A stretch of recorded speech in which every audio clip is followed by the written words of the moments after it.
UDF Kattappana മണ്ഡലം കമ്മിറ്റിയുടെ നേതൃത്വത്തിൽ കട്ടപ്പനയിൽ 12 മണിക്കൂർ പ്രതിരോധ സമരം നടത്തി. വിവിധ ആവശ്യങ്ങൾ ഉയർത്തിയാണ് സമരം നടത്തിയത്. UDF ജില്ലാ കൺവീനർ പ്രൊഫസർ MJ ജേക്കബ് സമരം ഉദ്ഘാടനം ചെയ്തു.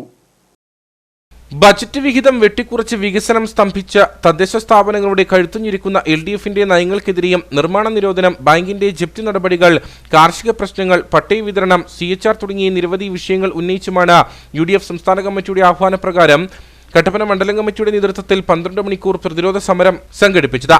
നഗരസഭാ മിനി സ്റ്റേഡിയത്തിൽ വെച്ചായിരുന്നു സമരം. കോൺഗ്രസ് മണ്ഡലം പ്രസിഡന്റ് സിജു ചക്കുമൂട്ടിൽ അധ്യക്ഷനായിരുന്നു.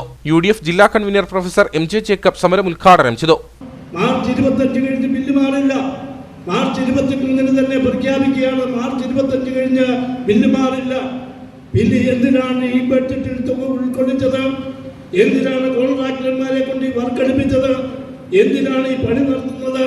പണി നടത്തുന്നതിന്റെ കാരണം എന്താണെന്ന് പറഞ്ഞാൽ ഈ വർഷത്തെ പണം ചെലവഴിക്കത് അത് അടുത്ത വർഷത്തേക്ക് മാറ്റിവെക്കണം. അടുത്ത വർഷത്തേക്ക് മാറ്റിവെക്കുമ്പോൾ എന്താണ്? സ്പിൽ ഓവർ ആകും. ഇപ്പോൾ 40% ഫണ്ട് വെട്ടിച്ചുരുക്കിയിരിക്കുന്നു. അടുത്ത വർഷം തരുമെന്ന പണത്തിൽ നിന്ന് ഈ വർഷം നടത്തിയ വികസന പ്രവർത്തനങ്ങൾ, നിർമ്മാണ പ്രവർത്തനങ്ങളുടെ ബില്ല് മാറിക്കൊടുക്കണം. ഇത് എന്തിനു വേണ്ടിയാണ് ഇവര് ഈ പണി ചെയ്യുന്നത്? ഇവർക്ക് പണമില്ല എന്ന് പറയുന്നു.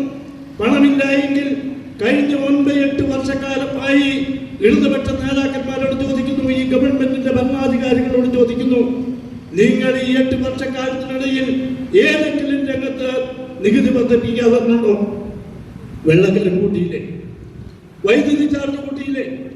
KSRTCയുടെ ലാമ്പിന്റെ ചാർജ് കൂട്ടിയില്ലേ? കെട്ടിട നികുതി വർദ്ധിപ്പിച്ചിട്ടില്ലേ? അതുപോലെ തന്നെ രജിസ്ട്രേഷൻ ഫീസ് വർദ്ധിപ്പിച്ചില്ലേ? ഭൂനികുതി വർദ്ധിപ്പിച്ചില്ലേ? ഏത് രംഗത്താണ് കണ്ടം നികത്തുന്നതിന് വേണ്ടി നിങ്ങൾ കോടിക്കണക്കിന് രൂപ നിങ്ങളുടെ ഖജനാവിലേക്ക് വരുന്നില്ലേ? ഏത് രംഗത്താണ് പിണറായി ഗവൺമെന്റ് ഈ 8 വർഷക്കാലത്തിനിടയിൽ വർധനമുണ്ടാക്കാത്തത്? KPCC secretary Thomas Rajan, KJ Benny, Thomas Michael, Sebastian Vilakkunnel, Jose Muthanatta, Philip Malayatta, George Kannamperoor, Beena Tomy, Prasanth Raju തുടങ്ങിയവർ സംസാരിച്ചു.